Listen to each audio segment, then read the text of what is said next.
Bulletproofing the cloud. So first off, who am I? I've been working in Infosec for about 11 years, and I had about 5 years of hobby work before that. The primary interests for me are penetration testing, intrusion detection, and log correlation. I'm currently employed as an Infosec generalist at a cloud provider, and I've previously worked at several Fortune 100 companies. After this talk, if you should need to reach me, you can get me at blindedscience@gmail.com. So what is this? The idea of cloud is it's not new anymore. A lot of people really understand what cloud is at this point. The problem we have is less of an understanding issue and more of knowing how cloud affects what we do day to day. A lot of the companies that are in the cloud space are approaching it as a very traditional type of environment. They treat it just like they would any other environment they put servers into. But my research that built this particular presentation is primarily a response to last year's presentation, which was Cloud Computing, a Weapon of Mass Destruction. I'll get into that in a few minutes. And a dissection of what the current security postures of the cloud providers out there, and a proposal for what they could do to improve their posture. So what is the cloud? And this is a very dictionary type response to that question. I'm just going to let you read it. I'm not going to go into it in depth. But in general, people, as they understand cloud, it's the use of shared resources to accomplish some sort of task. And we've got a variety of different things. We've got SaaS, we've got infrastructure as a service. For the purpose of this talk, I'm really focusing on cloud as infrastructure as a service. Or SaaS in a lesser case. Just to keep everyone on a lighthearted side, I want to keep this fun. So cloud is very serious business for a lot of people, and for us this is a picture of a kitten. Alright, so first off, last year we had a talk about a weapon of mass destruction, but prior to that we had the DEFCON 17 talk, which was clobbering the cloud. Clobbering the cloud really focused on using, or I shouldn't say it focused on, but it had an example of using the Salesforce environment to build a NIC2 based scanner. So they showed a tool called SIF2 that was run from the Salesforce environment to scan remote servers, which obviously is not what that was designed to do. Last year, though, we had cloud computing, weapon of mass destruction. And again, like I said, this talk is primarily built as a response to that particular talk. During that talk, they showed that cloud providers essentially aren't really doing much internal policing of their clients. Additionally, there's kind of an unofficial policy. While they have an official policy saying there's no scanning from the cloud, the unofficial policy is as long as complaints aren't received, nothing's going to be done about it. So what's wrong with the cloud? Why is there a problem here at all? The first problem we have is easy access. Most cloud providers build their environment so that people can get into it and out of it very quickly and easily. That allows us to have other problems such as anonymity and fraud. And the issue of being anonymous isn't necessarily a problem except for the fact that it leads to fraud. A lot of people use cloud resources, and I'm sure we've probably got a few of you up in here who have used cloud resources in ways they weren't intended to be used. And some of that's fraudulent, some of it isn't. That leads to another problem, though. You end up with contention for resources. Again, cloud really is an environment that's meant to be shared. So when you have one client who's misbehaving, it can affect the others through contention. The cloud provider really faces problems with damage to the infrastructure. As I mentioned, fraudulent customers. Fraudulent customers frequently turn out to be using false credit cards that can't be charged or get charged back, so that you've used cloud resources without paying for them. And their kind of proven inability to address their own security as based off of the previous presentations. The client, however, faces another series of problems, and if you are a cloud consumer, these things should concern you. One compromised client of a multi-tenant environment can affect others, and that gets back to contention. The larger problem, though, for most of the customers is that they are no longer in control of their entire IT infrastructure.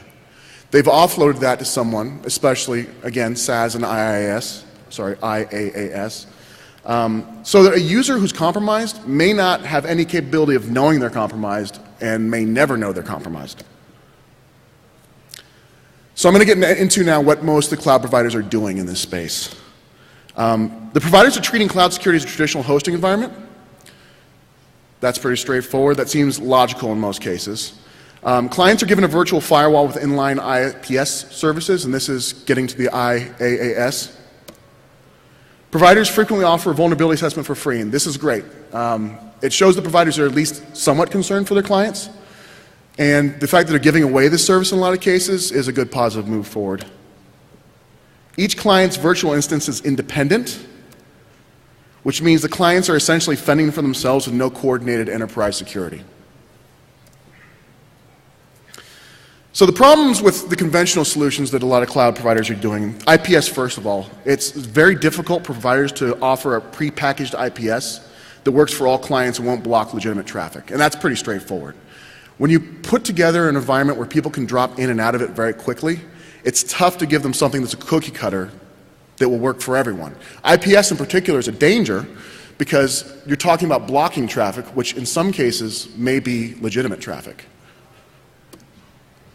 Information coming from an IPS is frequently incomplete, so you have encryption that keeps you from seeing the data inside the IPS, and a lack of awareness of what's going on the endpoint. The last problem with IPS is that it has to work at line speeds. Very complex correlations aren't possible. What I mean by very complex, a lot of the IPS solutions that are out there do a really good job of doing vulnerability assessment to IPS type correlation and other basic correlations. When I talk about complex correlations, I'm talking about behavioral correlations that go back months. The IPS can't keep that amount of data in memory in some cases, or it can't look at it quickly enough to make line speed decisions. So it has to make sometimes incomplete decisions. Then we get to the problem of a traditional network design. Really in a traditional network design, and I'm sure as security practitioners we've all dealt with this in the past, you have the turtle shell approach. Hard on the outside, soft on the inside. So you're focusing on your external threats. You're assuming the internal hosts are trusted, and beyond that, your clients really aren't benefiting from security data that's being generated by the other clients. So, how is that working? Now, what I did is I have the access to a series of logs from a variety of my clients. So I took those logs and I did probably what isn't exactly a scientific analysis of it. What I looked for were the large cloud providers, hosts that recurred from those large cloud providers, and how long it took after I sent an automated alert to that provider that there was something wrong with their network for them to respond to it. What I had to do is, because most providers don't respond to those types of emails, I had to make guesses on how they're performing on their side. That may lead to worst case scenarios. So I would look for a host that occurred. If I sent out an email and they responded to it, I would never see that host again. That data got thrown out because I couldn't be sure. Also, if I saw a host and I saw the host again and then I never saw the host again after that, I couldn't be sure that the provider had actually fixed it. Again, I just had to make guesses based off the data I was seeing. So I can't say for certain what the security posture is inside of a company, but I can guess the nature of the security posture based on behaviors of the network and their personnel. Guesses were based on how frequently a particular host contacted my network and how long it took for it to stop. So all my data is from the first 6 months of 2011. The first one is Amazon Web Services. Now, Amazon Web Services I had a single recurring host from, and given their size, that's probably a really good indicator that they're very responsive to emails or complaints of any sort about hosts on their network. This is the raw data, and I'm going to explain what this is here. This is coming from essentially a SIM. Each of these is 2 entries related to one event, and I color-coded them so you can understand they're 2 different things. In this particular case, what this is it's a sweep of my network for open Tomcat servers, and then following up an attempt to brute force those servers. So based on this, we know Amazon's response time to complaints and incidents is probably at least 14.5 hours, because that's the amount of time that occurred between the 2 incidents and when I complained about them to Amazon. Next up is Rackspace, which acquired SliceHost. There were 10 recurring hosts from Rackspace. Now, I should go into this noting rack space. I can't tell from the outside unless I do a scan of their network whether these are actually cloud devices or traditional devices. But again, this is more on their responsiveness to complaints and less about their cloud particularly. So this is an event from Rackspace that represented an SSH scan of my network. Rackspace's response wasn't as good as Amazon's, but I'm sure a lot of us dealing with incident response know that 48 hours is probably a little longer than we want it to be, but it's not completely unreasonable, because in a lot of cases you're trying to contact customers, verify what you're seeing, make sure that there was actually an abuse of the network going on, and sometimes that can take some time. The next slide I'm going to show you is from a provider where, and again, I know some of you are in the crowd here, if you're looking for services that won't be shut off no matter how bad you are, go to SoftLayer. So I had 5 recurring hosts from SoftLayer. All of them spanned multiple days. And as far as I can tell, SoftLayer never responds to complaints or incidents, or at the very least, you can measure their response in months. I had 2 pieces of data here. Now, I'll clarify. The first one is actually an ICMP sweep that they do of my network every month. The second one is an SSH sweep. So I can understand that maybe if you get a complaint about an ICMP sweep, I'm not really sure why SoftLayer feels the need to scan my IP space once a month and ignore my complaints about it every month. But I can kind of understand that someone may say, okay, well, it's just an ICMP sweep. I'm not too worried about that. I'm going to ignore it. But if you look at the other case, it's a little more obvious, the SSH scan. It took them 9.5 days to respond to that. That's a week and a half. That's not the greatest response time, and I can't even be sure that they shut the host down. The host may have just given up trying to talk to me. So, how can we tighten it up? Clients should have their own IDS firewall, but hosts that are attacking multiple clients should be detected and shunned by the provider. Clients aren't capable of sharing information with each other, or if they were, it would take a lot of effort on their part. The provider is actually in a unique situation where they can see all the traffic on the network if they try.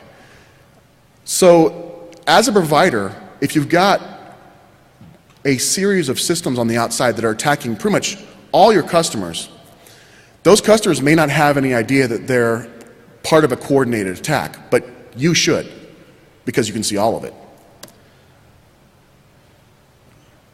So the provider should be taking steps to help the clients protect themselves. They're not. The provider should also be looking for intentionally malicious internal clients.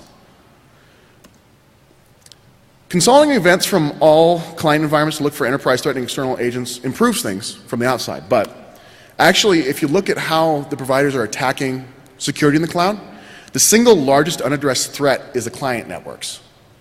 The client networks are a danger to both the provider and the other clients, again because of contention and damage to the infrastructure. So why aren't the providers doing this, or what challenges are the providers being faced with? Well, the first one is frequent, rapid client changes. The nature of cloud is such that clients come and go all the time. You can't really be sure what they're doing with your network, and they're probably all doing something different altogether. Clients are going to have a wide variety of services, users, and ways of utilizing their resources. Your clients are in an unknown state. And by unknown, most of the clients are probably going to be normal, law-abiding citizens. They're going to sit on your network, use your resources, maybe run a web server, a database server, things like that. But you can't be certain of that. Some of the clients are going to be bad guys. Some of the clients aren't going to be bad guys, but they're going to be compromised by bad guys. So you've got a whole host of clients who are in an unknown state. If you're going to take action on incoming traffic, you need to, or even outgoing traffic, you need to be as close to 0% false positive as possible. You're taking action on behalf of the clients, right? A client in his environment knows what he's expecting to see. He knows, he can probably be pretty certain that a certain type of traffic does not belong on his network. You as a provider can't be as certain because you're trying to put together a cookie cutter sort of solution that works for everyone. So you need to make sure that you're as close to 0% false positive as possible if you're going to be taking action on these things. What stays the same? An inline IPS owned and controlled by the client. There's no reason why you shouldn't give them that. Firewall, again, owned and controlled by the client, and In most cases, these are virtualized firewalls for the cloud providers. Vulnerability assessment, we leave that in. All this stuff is well understood technology, and it allows clients baseline control over their own networks within the cloud. A lot of clients aren't going to use this stuff. A lot of clients of cloud are using cloud specifically because they don't want to have to run their own IT infrastructure, and their level of expertise is a little bit lower than what yours or other security practitioners might be. So they may not use the technologies at all, but at least you're providing them. All right, so what do we add to the infrastructure? How do we make this system, how do we start building the system that will protect our clients and us from potential damage? This seems pretty straightforward to me. Doing net flow inside your environment. Understanding what traffic is there, what traffic should be there, and kind of getting a baseline for what things are supposed to look like. We should be adding an enterprise-wide IDS. Now, this particular IDS should be completely out of the visibility and control of the clients, because again, they're in an unknown state. You don't want clients being able to see, I am watching you and going to take action if you keep misbehaving. You don't want them to see that, and because if they can see it, then they can try to evade it. They're going to try to evade it anyways, but at the very least, you're keeping that within your own eyes. Network access control. This is pretty straightforward too. It's a little different for cloud than it would be for a traditional environment, and I'll get to that in a minute. You're going to throw in an event correlator, and this is what's traditionally known as a SIM. For my use here, we're talking about a forensics analysis SIM rather than a regulatory SIM, as most people are familiar with it. Log consolidation and on-access misconfiguration detection. That phrase just means watching the network for new servers and services and checking them for very basic misconfigurations.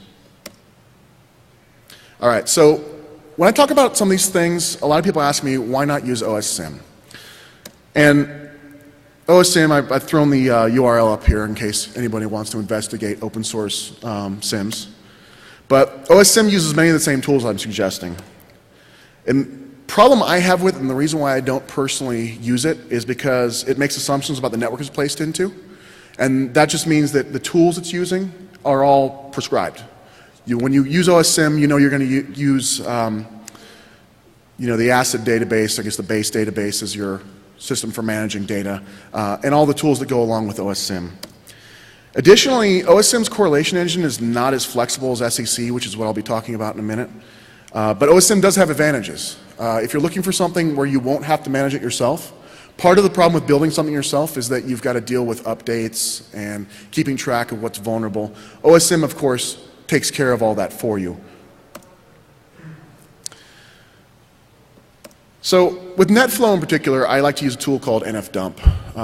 NetFlow, there are a lot of analyzers out there in the open source community. And by the way, all these tools I'm going to talk about, I specifically chose open source tools for this talk because I wanted to make sure that if any of you wanted to replicate this, you could.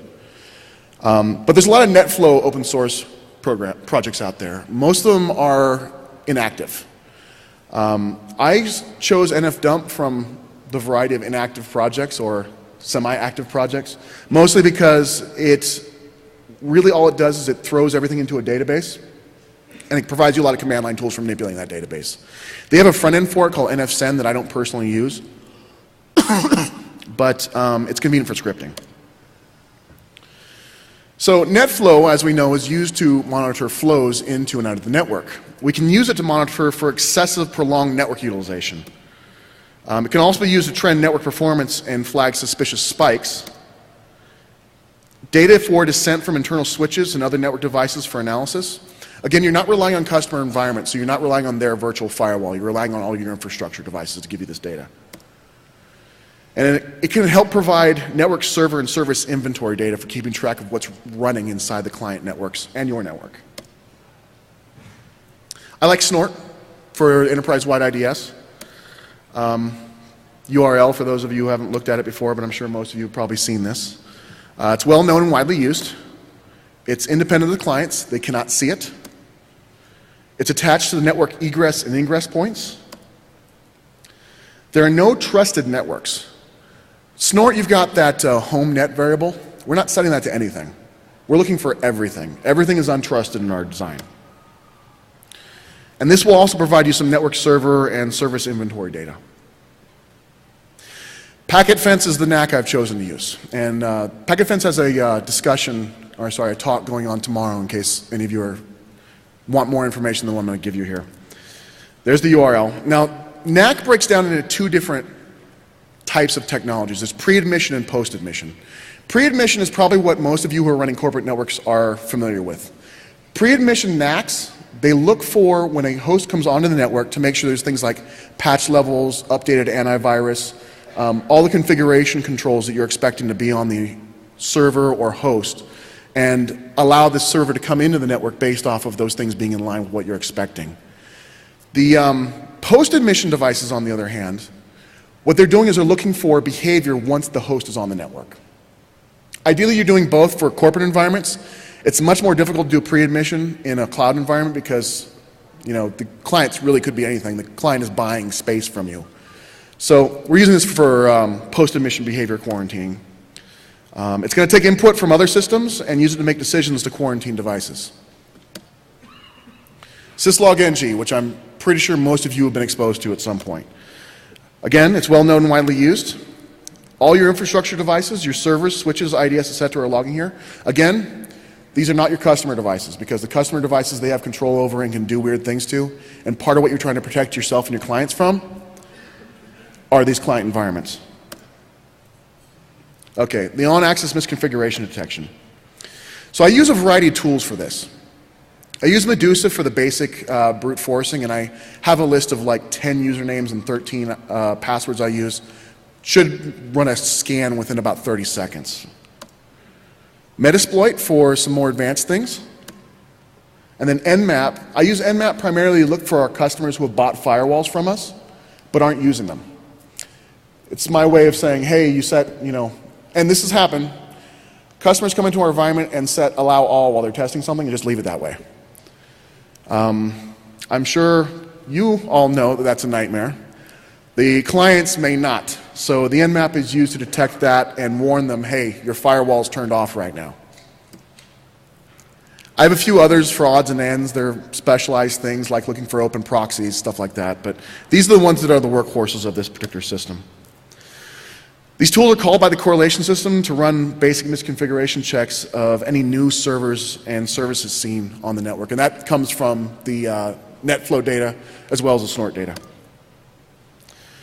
Finally, we have where the magic occurs, which is the correlation system. Now, my correlation system of choice is the simple event correlator. It's a pretty simple, non-vendor specific correlation system. It'll keep track of events from a variety of sources. It's not inline, so this is a big difference from the inline IPS. We're not inline here. So I can make slow, well-informed decisions. I can keep all kinds of things in memory as long as I have enough memory to hold it.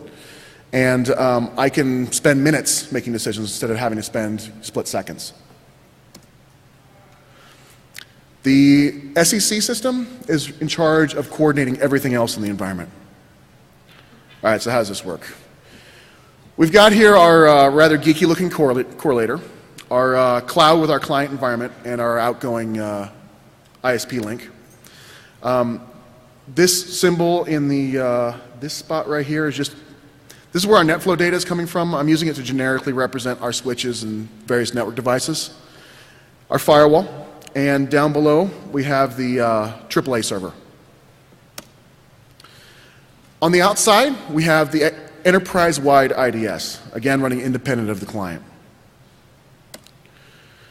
From time to time, our correlator will fire off our on-access misconfiguration detection as well as our vulnerability assessment.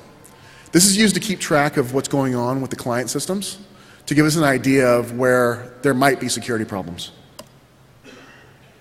So let's say we have a customer start sending out an event, right? These are any kind of malware, could be worm propagation, could be a scam. All these devices would be configured to send logs back to a central location, our correlator in this case. Additionally, the two network style devices, the switches, the NetFlow, and our firewalls would send our NetFlow data back to the correlator. Hopefully this should allow our correlator to understand that there's a threat going on, fire off the NAC, which will then turn off the server and the malware. But how does that occur? I'm going to go through a few scenarios real quick on easy ways that this can be done. Towards the end of the talk, I'll talk about some more complex ways to detect misbehaving hosts. But here we have our IDS, our firewall, and our switches. And these are our happy clients. We'll throw in a bad guy. So someone buys a server from us, and they turn it on, and they start doing bad stuff. Now, this particular scenario, our bad guy has started using a known hacking tool to start attacking outside the environment. And this is actually a really simple way to detect them. The one I see most frequently with this is SIP scanners. So the external IDS should understand that there are some signatures related to specific tools that are known to be bad. Detects that, notifies the correlator. Correlator says, hey, I've got malware in here. Shuts down. But there are other scenarios. In this case, maybe we have a pattern of traffic going outbound. A series of packets that all together, or individually I should say, don't mean anything, but all together represent some sort of larger pattern. In this case, let's say we've got an ARP storm going on the inside. We could capture that with NetFlow. The NetFlow would tell the correlator something weird was going on. The correlator would have to make its own decision about that NetFlow data. And again, shut the host off. Now, a quick note about NFDump. And this is common with all NetFlow data. Unusual traffic patterns alone don't dictate an incident. What needs to be done is NFDump data has to be compared with IDS, firewall, and other data to look for anomalies. An example of this would be a traffic beak combined with the ARP collision messages coming from your switches could be indicative of an ARP cache overflow. And I should probably say that it's highly indicative of an ARP cache overflow. A traffic peak combined with many IRC events, probably some sort of botnet participation. As for the correlated IDS logs, there's a lot more information there, but it's limited to what we can see. A single event type, if it entered a server and then it was replayed by that server outbound several times, might be a worm. It might be email, but it might be a worm. If a server contacts successive servers using the same administrator protocol, so it's scanning outbound for like SSH, protocol scanning. I just threw this one up pretty quickly earlier today to give you guys an idea of the types of correlation. These are the most common ones I catch on my network. The red ones are the ones I've marked as being close to 100% of chance of bad stuff going on. The rest are things where I would send out an alert and have an administrator come and take a closer look. The first one's a sweep. So a sweep is just where an event is played from a host across multiple other hosts. Pretty straightforward. It's usually indicative of inventorying a network, sometimes protocol scanning, a variety of things. A scan is where one host contacts one host and just plays a bunch of different types of events. That's like Nessus, NIC2, those types of tools. A storm is one loud, noisy host generating a lot of traffic. That may or may not be something bad. Sometimes it's just someone sending out a bunch of email. Could be any number of things. Baseline delta is a much more complex correlation. What your correlator should be doing is keeping track of what's normal for your network. That's both for the types of events that occur on your network, how clients normally perform on your network, and what the network traffic looks like from the NetFlow data. Baseline delta, that is just a general name for anything that deviates significantly from that. Say 150 to 200% spike in traffic, new snort event types you've never seen before, things like that. The worm, I talked about briefly. You have an event come in and then play out multiple times. Web scan is just like a NIC2 style scan. It's also where you've got a lot of 404s or 403s outbound, things that are not really completely normal for web traffic. Behavioral, I probably shouldn't actually include it here, but behavioral is based off of the snort behavioral events. Admin protocol, SSH scans. Attack tools are known attack tools, tools that, like the SIP I mentioned before, the SIP scanner. SIP vicious is a big one, by the way. And zombies, which, as I mentioned before, can sometimes be detected using IRC when you've got a big peak in network traffic. There's limitations to this kind of solution. The first one is you have to err on the side of caution. There may be traffic that looks very, very bad, but a customer is expecting it to be allowed on your network because it's totally normal. Getting back to the example of IRC connections. Say a customer has been using an IRC server on their system for a while, or even if they haven't, they just turn one up. And then they suddenly start streaming out a lot of video. Those by themselves aren't very bad, but you've got a peak combined with a bunch of IRC traffic that could look like a zombie. So you've got to be really careful on what you turn on, what you take action, what you turn off, and what you take action on. The system is primarily reactive. You may be taking action after damage is already done. The goal of the system isn't, so IPS is meant primarily to prevent these types of things, right? The goal of the system is to slow the attacker down. It's somewhat similar to a honeypot, but different in scope. What I found is that most attackers aren't targeted attackers. They're opportunistic attackers.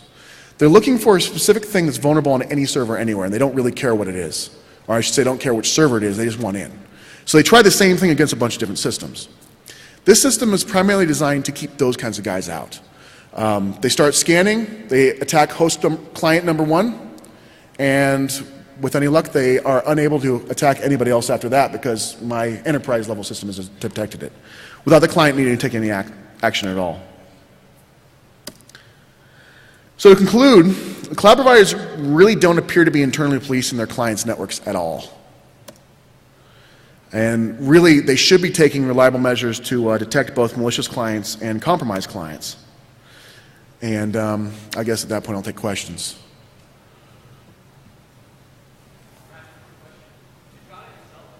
No, I have the advantage of, since I'm from a corporate environment, I have an excellent marketing person here who did the majority of the visual design for me. I'm nowhere near this talented. You mentioned about one client may compromise another. How do you prevent against that? Well, the goal of the system is to, I guess there's no more danger of a client compromising another client. When we talk about compromise, I mean breaking in from one client environment to another client environment than there is from an external environment breaking into that same client environment. The concern for client to client is primarily one of contention. So when a client, and this is another thing we've seen, ARP storms, right? They start broadcasting just a lot of ARPs, trying to bypass the switches. What that does is it puts a load on the network, and so since it's a shared network, everyone else has less network throughput. What we do is we detect those sorts of things using an internal series of IDSs that I didn't really talk about here, or NetFlow data. Anybody else? No? Okay. Thank you for sitting through. I appreciate your time.